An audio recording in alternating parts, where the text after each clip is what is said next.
Hello all. Welcome to tech books. ఈరోజు మనం వచ్చి ఎక్సెల్ ఫంక్షన్స్ గురించి నేర్చుకుందాం. ఫంక్షన్స్ అనగా ఏం లేదండి. ఎక్సెల్‌లోనే కొన్ని ప్రీ బిల్ట్ ఫార్ములాస్ ఉంటాయి. అవి మనం డైరెక్ట్‌గా ఆ ఫంక్షన్ నేమ్ యూజ్ చేసుకొని వాడుకోవచ్చు. అలా అవి ఎలాంటి ఫంక్షన్స్ అంటే ఆహ్, అవి ఎలాంటి ఫంక్షన్స్ అంటే మనకు తెలిసి ఈజ్ ఈక్వల్ టు సమ్ గాని, సమ్ ఏసుకోవచ్చు. కౌంట్ చేయాలనుకున్నా, యావరేజ్ చేయాలనుకుంటున్నా లేదంటే వీలుకప్ చేయాలనుకున్న, డేట్ ఫంక్షన్స్ ఏవన్నా వాడాలన్నా వీటన్నిటిని ఫంక్షన్స్ అంటారు. ఇవి ఆల్రెడీ ప్రీ డిఫైన్డ్ ఫార్ములాస్ అన్నమాట. సో, దాన్ని ఎలా యూజ్ చేద్దామంటే ఈ సెషన్‌లో నేను జస్ట్ బేసిక్ ఇంట్రడక్షన్ ఇస్తాను. నెక్స్ట్ సెషన్ నుంచి ఈచ్ ఫంక్షన్ గురించి మళ్ళీ సెపరేట్‌గా ఎక్స్‌ప్లెయిన్ చేసుకుందాం. సో, మీరు ఫంక్షన్స్ యూజ్ చేయాలంటే ఏదైనా సెల్ సెలెక్ట్ చేసుకొని ఇక్కడ ఎఫెక్ట్స్ అని ఉంటది కదండీ! దీని మీద క్లిక్ చేయగానే మీకు ఇన్సర్ట్ ఫంక్షన్ అని వస్తది. సో, మీరిక్కడ కేటగరీ సెలెక్ట్ చేసుకొని ఆల్ సెలెక్ట్ చేసుకుంటే మీరన్నీ చూడొచ్చనమాట. ఇన్ని ఫంక్షన్స్ ఉన్నాయి. సో, ఇక్కడున్న అన్ని ఫంక్షన్స్‌ని మీరు యూజ్ చేయొచ్చు.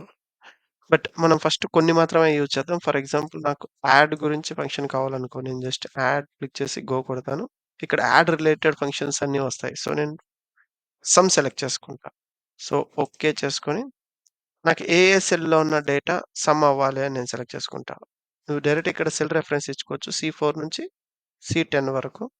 సో, నా డేటా సి4 నుంచి సి8 వరకు ఉంది కాబట్టి సి4 నుంచి సి8 అని ఇలా ఇవ్వచ్చు. ఇలా ఇవ్వగానే నీ సమ్ ఇక్కడ 43 అని సజెస్ట్ చేస్తది.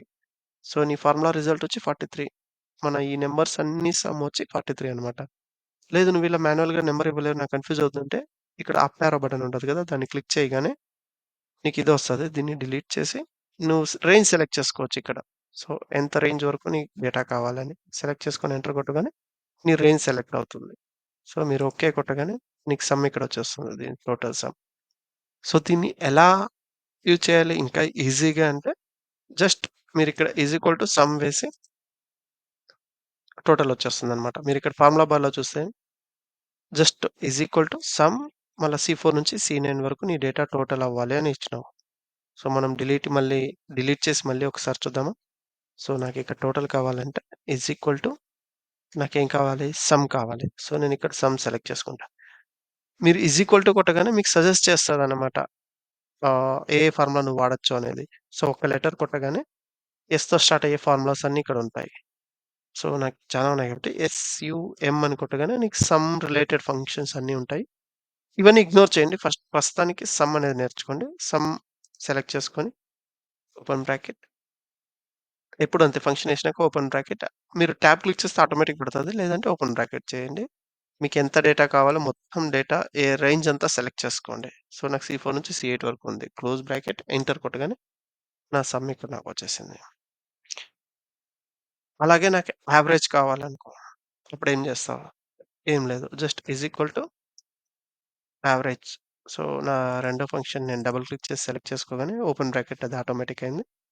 మళ్ళీ నా రేంజ్ మొత్తాన్ని సెలెక్ట్ చేసుకొని క్లోజ్ బ్రాకెట్ ఎంటర్ కొట్టగానే నా డేటా యావరేజ్ వచ్చి 8.16 అనమాట. లేదు నా డేటా ఎన్ని సెల్స్‌లో ఉంది నాకు కౌంట్ కావాలనుకుంటే just is equal to count అనేది సెలెక్ట్ చేసుకోండి. ఇది మొత్తం ఎంత డేటా ఉందో దాని మీద క్లిక్ చేయండి. సెలెక్ట్ చేసుకొని క్లోజ్ బ్రాకెట్ ఎంటర్ కొట్టండి. మీరిక్కడ స్ ఈజ్ ఈక్వల్ టు సమ్ అని వేసేటప్పుడు ఈ సమ్ అని రాస్తే ఇది బ్లూ మార్క్ ఇక్కడ ఉంది కాబట్టి ఓకే. లేదు నాకు సమ్ ఇక్కడ ఎక్కడైనా ఉందంటే మీరు డౌన్ యారో కొట్టగానే మీకు ఇది ఏ ఏ ఫార్ములా కావాలో సెలెక్ట్ చేసుకొని ట్యాబ్ బటన్ క్లిక్ చేయండి. ఇలా వస్తుంది. లేదు అంటే ఈజ్ ఈక్వల్ టు సమ్ ఇక్కడ ఏది కావాలో దాని మీద డబుల్ క్లిక్ చేయండి. అది సెలెక్ట్ అవుతుంది. సో, నీకెంత రేంజ్ కావాలి నాకు మొత్తం రేంజ్ వద్దు. ఈ సగం రేంజే కావాలంటే సగం రేంజ్ సెలెక్ట్ చేసుకొని క్లోజ్ బ్రాకెట్ చేయండి. దాని సమ్ మీకిక్కడొస్తుంది. సో, నాకు ఈ మూడిటి సమ్ వచ్చి 29 అన్నమాట. అలాగా. అర్థమైంది కదండీ! Thank you.